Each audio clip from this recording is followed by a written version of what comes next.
மதுரை குடும்ப சேனலை பார்க்கும் அனைத்து நண்பர்களுக்கும் வணக்கம். நம்ம இன்னைக்கு கீ ரைஸ் எப்படி செய்கிறதுன்னு பார்க்க போகிறோம். ஸோ அதுக்கு முன்னாடி அதுக்கு தேவையான ஐட்டம்ஸ்லாம் பார்க்கலாம். நான் 150 பாஸ்மதி அரை மணி நேரம் தண்ணியில் ஊற வச்சு வச்சுருக்கேன். நெய்,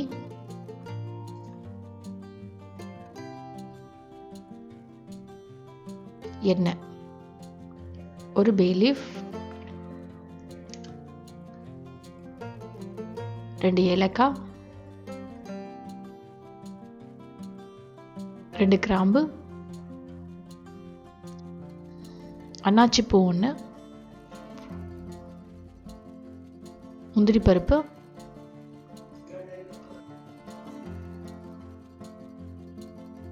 பட்டை,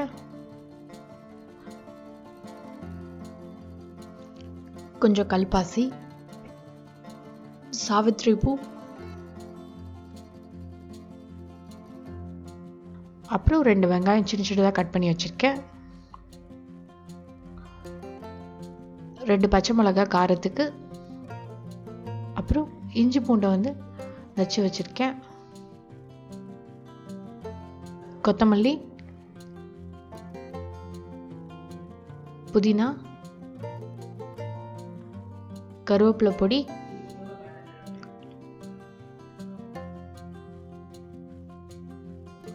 உப்பு தேவையான அளவு. ஸோ நான் பாஸ்மதியை 1/2 அன் ஹவர் ஊற வச்சு இப்போ குக்கரில் மாற்றி வச்சுருக்கேன். ஸோ இதில் நான் கொஞ்சம் உப்பு ஆட் பண்ணிக்கிறேன்.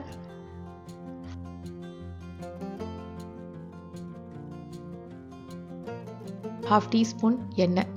எண்ணெய் எதுக்கு ஆட் பண்ணுறோன்னா சாதம் ஒட்டாமல் இருக்கணுன்றதுக்காக தான். ஸோ இப்போ நம்ம பாஸ்மதியை ஒரு விசில் வச்சு எடுத்துடலாம்.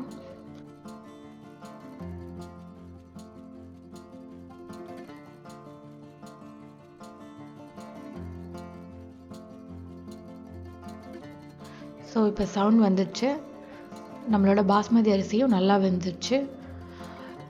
இது ஒரு 90% வெந்தால் போதும். ஸோ இதை நம்ம தனியாக எடுத்து வச்சுப்போம். நெய் சாதத்துக்கு கார்னிஷ் பண்ணுறதுக்காக வெங்காயமும் முந்திரி பருப்பையும் நான் நெய்யில் போட்டு நல்லா வதக்கிக்குவேன். ஸோ அதுக்கு நான் 1 டீஸ்பூன் நெய் ஊற்றிக்கிறேன்.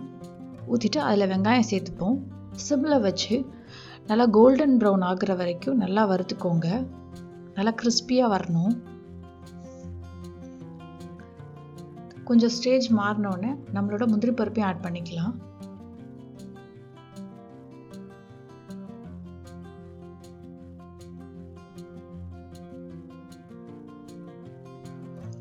ஸோ அவ்வளோதான், நம்ம முந்திரி பருப்பு கலர் மாறிடுச்சு. நம்ம வெங்காயமும் நல்லா ப்ரௌன் ஆகிடுச்சு. ஸோ இதுக்கு தனியாக எடுத்து வச்சுருவோம் கார்னிஷ் பண்ணுறதுக்காக. ஸோ நெக்ஸ்ட்டு நம்ம நெய் சாதம் செய்யலாம். ஸோ பேனில் 1 டேபிள் ஸ்பூன் நெய் ஊற்றிக்கிறேன். அதோட 1 டீஸ்பூன் ஆயிலும் ஊற்றிக்கிறேன். நம்ம நெய் நல்லா சூடு ஏறிடுச்சு. பிரியாணி இலை, ஒரு அன்னாச்சி பூ, சாவித்திரி பூ, பட்டை, 2 லவங்கம், கொஞ்சம் கல்பாசி, 2 ஏலக்காய். இதை நல்லா ரோஸ்ட் பண்ணிப்போம் வாசம் வர வரைக்கும். இப்போ நம்ம பச்சை மிளகா ஆட் பண்ணிக்கலாம்.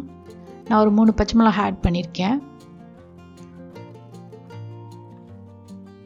ஸோ பச்சை மிளகாய் நல்லா வதங்கினோன்னு நம்ம வெங்காயம் ஆட் பண்ணிக்கலாம். அதோட அதுக்கு தேவையான உப்பு ஆட் பண்ணிப்போம். ஆட் பண்ணி நல்லா வதக்கி விட்டுக்கோங்க. இது நல்லா வதங்கினோன்னே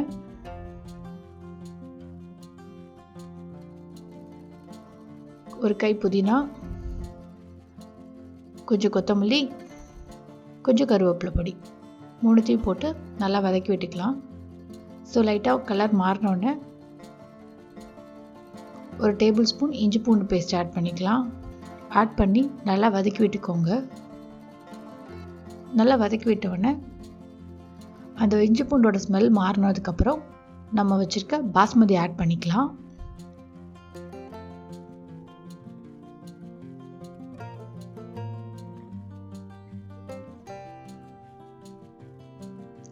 ஸோ இந்த பாஸ்மதியில் நான் இது கொஞ்சம் எடுத்து அதில் கொஞ்சம் எல்லோ கலரும் கொஞ்சம் ஆரஞ்சு கலரும் சேர்த்துருக்கேன். சின்ன பிள்ளைங்களுக்கு இந்த மாதிரி வித்தியாசமாக கொடுத்தா உங்களுக்கு பிடிக்கும் அதனால்.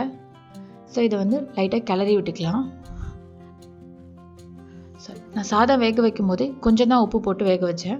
ஸோ மீதி உப்பையும் நான் இப்போ போட்டுக்கிறேன். உப்பு போட்டு லைட்டாக கிளறி விட்டுக்கோங்க. சாதம் உடையாமல் கிளறி விடுங்க. நம்ம தாளித்து வச்ச அந்த வெங்காயத்தையும் நம்ம கார்னிஷ் பண்ணிட்டோன்னா அவ்வளோதான், நம்மளோட கீ ரைஸ் பர்ஃபெக்டாக ரெடி ஆயிடுச்சு. ஸோ இந்த ரெசிபி உங்களுக்கு பிடிச்சிருக்குன்னு நினைக்கிறேன். இதை நீங்கள் வீட்டில் செஞ்சு பார்த்துட்டு உங்களோட ஃபீட்பேக்ஸை கண்டிப்பாக எனக்கு கமெண்ட் பண்ணுங்கள். இந்த ரெசிபி உங்களுக்கு பிடிச்சிருந்தா இந்த வீடியோவை லைக் பண்ணுங்கள், ஷேர் பண்ணுங்கள். எங்கள் சேனலை சப்ஸ்கிரைப் பண்ணாத நண்பர்கள் சப்ஸ்கிரைப் பண்ணுங்கள். தேங்க்யூ.